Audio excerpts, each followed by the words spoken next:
Et quand la tristesse arrive, je sais tu es là, toujours près de moi. Bon mercredi, déjà le milieu de la semaine. J'espère que là, vous avez bien dormi, qu'on se prépare à vivre une belle journée aujourd'hui. Mais on va prendre notre petit déjeuner spirituel tous ensemble. Mais juste avant, je m'en vais rejoindre M. Eddie Savoie. Le Seigneur est mon berger, je ne manque de rien. Sur des prés d'herbes fraîches, il me fait reposer. Il me mène vers les eaux tranquilles et me fait revivre. Il me conduit par le juste chemin pour l'honneur de son nom. Si je traverse les ravins de la mort, je ne crains aucun mal, car tu es avec moi. Ton bâton me guide et me rassure. Tu prépares la table pour moi devant mes ennemis. Tu répands le parfum sur ma tête et ma coupe est débordante. Grâce et bonheur m'accompagnent tous les jours de ma vie. J'habiterai la maison du Seigneur pour la durée de mes jours.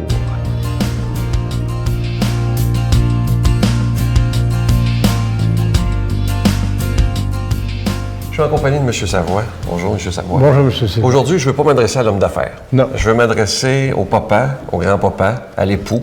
Parce que là, je vous connais depuis une couple d'années et on parle assez souvent ensemble, mais je m'aperçois que vous êtes un grand protecteur de ceux que vous aimez.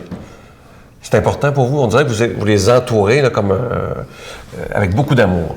Bien, voyez-vous, pour nous, c'est très important. Hein? Puis, comme je dis toujours à mes enfants, à mon épouse, à mes petits-enfants, dans la vie, vous savez une chose, on a toujours trop d'ennemis. Un ennemi, c'est déjà trop. S'il arrive une problématique, peu importe, il faut essayer de trouver des solutions. S'il n'y a pas de solution, il faut être assez intelligent de demander quand même à la justice de trancher la chose. Parce que si tu continues à t'assiner ou n'importe quoi, tu peux apporter des problèmes. Même au point de vue syndical, moi, j'ai des endroits que je n'ai pas pu régler. J'ai négocié pendant 1 an et demi. J'ai dit, bon, on va demander au gouvernement de trancher. Parce qu'autrement que ça, nous, on serait organisé. On ne saurait jamais pu, on serait chicané, puis ça n'aurait jamais arrivé. Mais mes enfants, comme je leur dis, vous savez, dans la vie, soyez corrects. Puis si vous êtes correct, c'est très rare que vous allez vous faire embarrasser par quelqu'un, qui que ce soit. Puis mes enfants, dans la plupart, s'arrangent toujours pour ne pas être pris avec des problématiques. Les petits-enfants, c'est la même chose. Puis j'ai pas tous des anges, hein? Mais je veux dire, on essaye quand même de montrer. Puis je pense quand même, pour montrer des choses, ça commence à la base. Ah ben oui, ça... C'est pas en haut. Parce que si tu donnes pas l'exemple, mais c'est pas évident. Puis pour moi, je dis dans la vie, à mes enfants, essayez quand même d'être correct avec votre entourage. Puis soyez sûr d'une chose, toute seule, vous arriverez jamais à rien. Ayez confiance aux autres. Puis c'est de cette façon-là que vous allez arriver à quelque chose.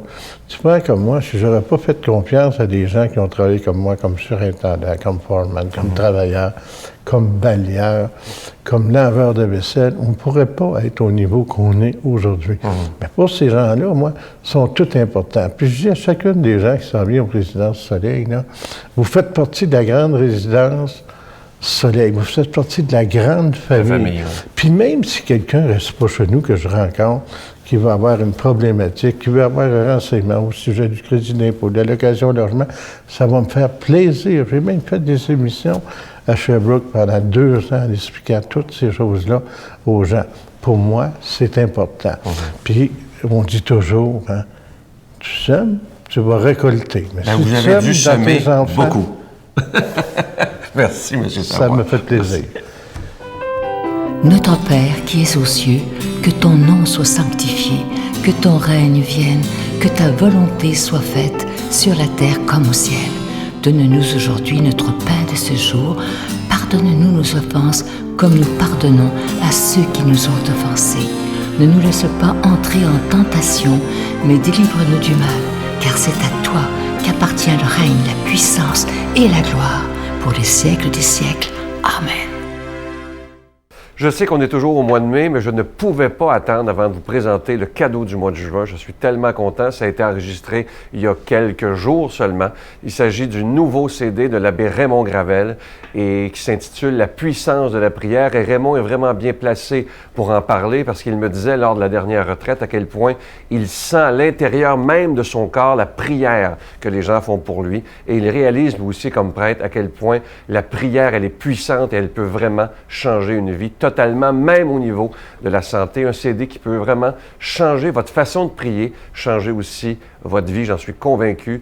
Et c'est un CD, évidemment, qui se donne aussi très, très bien en cadeau. Vous ne le retrouverez jamais en magasin. Alors, je vous rappelle le titre. C'est de l'abbé Raymond Gravel, « La puissance de la prière ». Je vous donne l'adresse, la Victoire de l'Amour, casier postal 120, succursale Boucherville à Boucherville, le J4B 5E6, je vous la redonne, la Victoire de l'Amour, casier postal 120, succursale Boucherville à Boucherville, le J4B 5E6. Également par téléphone, par carte de crédit, du lundi au vendredi de 8h30 à 16h30 dans le 514-523-4433, 523-4433 ou sans frais le 1-888-811-9291, 1-888-811-9291 et aussi sur notre site internet le www.lavictoiredelamour.org.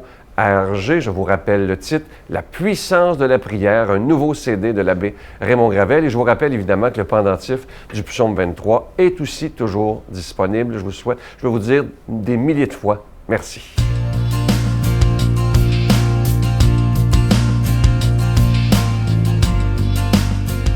Mon Dieu, donnez-moi la sérénité d'accepter les choses que je ne peux changer, le courage de changer les choses que je peux, et la sagesse d'en connaître la différence. Amen. On s'en va rejoindre l'abbé Jean Chrysostome.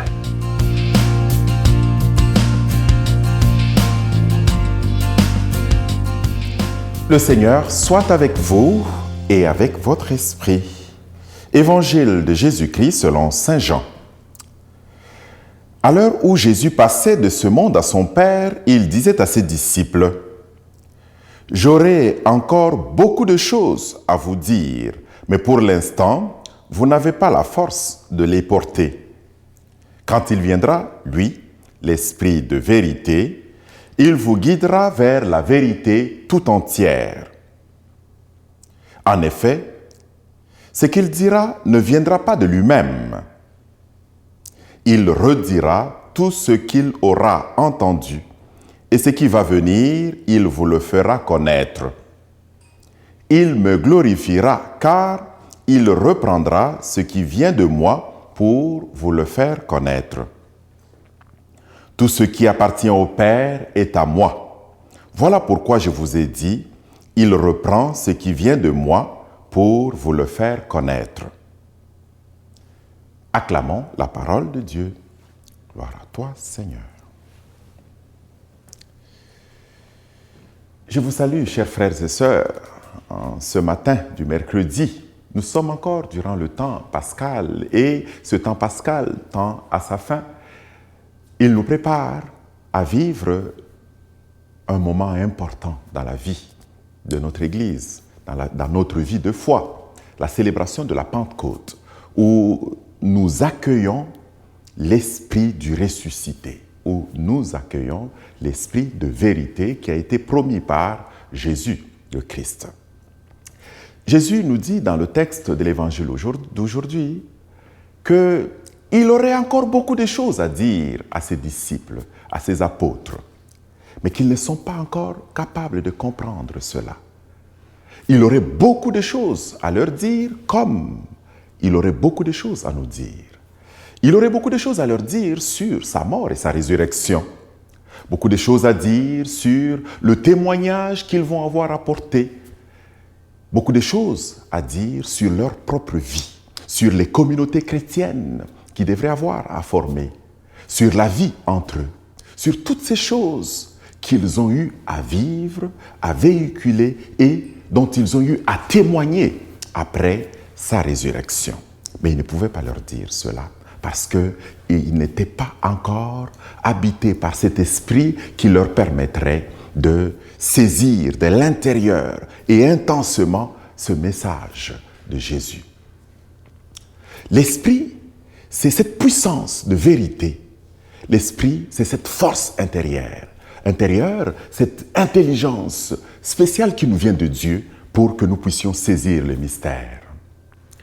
Les apôtres ont eu plus tard à recevoir cet esprit et ils ont été capables de témoigner, même qu'ils ont été capables de vivre le martyre. Nous aussi, Jésus nous donne son esprit et cet esprit nous permet de saisir des choses importantes sur notre propre vie. L'esprit nous permet de saisir ce que nous pouvons témoigner, ce dont nous pouvons témoigner, ce que nous pouvons dire à nos frères et sœurs, comment nous pouvons construire nos communautés, comment nous pouvons construire nos relations les uns et les autres. Cet esprit, c'est l'esprit de vérité. Cet esprit, c'est l'esprit de vie. Cet esprit, c'est l'esprit d'abondance, l'esprit d'amour, l'esprit de paix que nous avons à recevoir de Dieu. À chaque matin, finalement, nous avons besoin de nous dire, est-ce que je me laisse suffisamment ouvert comme une antenne qui doit recevoir des ondes? Est-ce que je me laisse suffisamment ouvert comme une terre qui veut se laisser ensemencer, labourer, ensemencer pour porter des fruits? Pour que l'Esprit vienne en moi, qu'il puisse m'aider à porter des fruits de Dieu. Des fruits d'une vie qui se laisse épanouir, des fruits d'une vie qui se laisse partager, des fruits d'une vie qui se laisse dire, des fruits d'amour et de bonté dans mon environnement. Nous allons, pour les uns, aller au travail, d'autres aller peut-être dans un pique-nique, peut-être. D'autres qui vont sortir pour aller rencontrer des amis, visiter la famille. Nous avons toute une journée devant nous. Demandons au Seigneur de nous laisser habiter par son esprit. Que cet esprit nous accompagne, cet esprit de vérité, qui nous laisse comprendre, qui nous fasse comprendre les mystères de la vie de Dieu, les mystères de la vie humaine, qui nous donne la chance de pouvoir partager cette vie avec nos frères et sœurs, à travers toutes ces expériences que nous allons avoir à vivre avec eux. À travers toutes les expériences que nous allons avoir à partager, à travers toutes les rencontres que nous allons avoir à faire, que cet esprit nous aide à saisir le mystère de Dieu, le sens des événements et de pouvoir les vivre intensement, en communion avec la volonté même de Dieu, avec l'amour même de Dieu.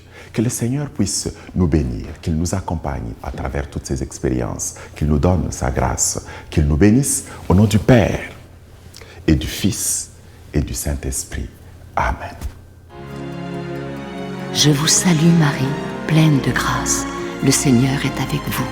Vous êtes bénie entre toutes les femmes, et Jésus, le fruit de vos entrailles, est béni. Sainte Marie, Mère de Dieu, priez pour nous pauvres pécheurs, maintenant et à l'heure de notre mort. Amen.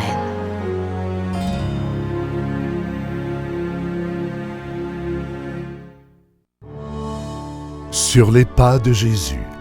Dans le cadre des festivités du 20e anniversaire de la victoire de l'amour, nous vous invitons à un magnifique pèlerinage en Terre Sainte et Jordanie en compagnie de Sœur Angèle, l'abbé Donald Thompson et Sylvain Charon. Nous visiterons entre autres en Israël, Nazareth, le Mont des Béatitudes, Bethléem, Jérusalem, Masada et Qumran. Et en Jordanie, Pétra, Mont Nebo, la Mer Morte et plusieurs autres. Du 26 mai au 10 juin 2015. Pour informations et réservations, Voyage Intermission au 514-288-6077 ou sans frais au 1-800-465-3255. J'ai juste le temps de vous dire bye-bye, à demain. Et je veux te donner mon cœur et ma voix, l'hiver et l'été. Tout ça à la fois, l'amour sans secret, ce à quoi je crois, ma sincérité, tout de moi pour toi. La Victoire de l'amour remercie de tout cœur les Résidences Soleil de leur accueil si chaleureux.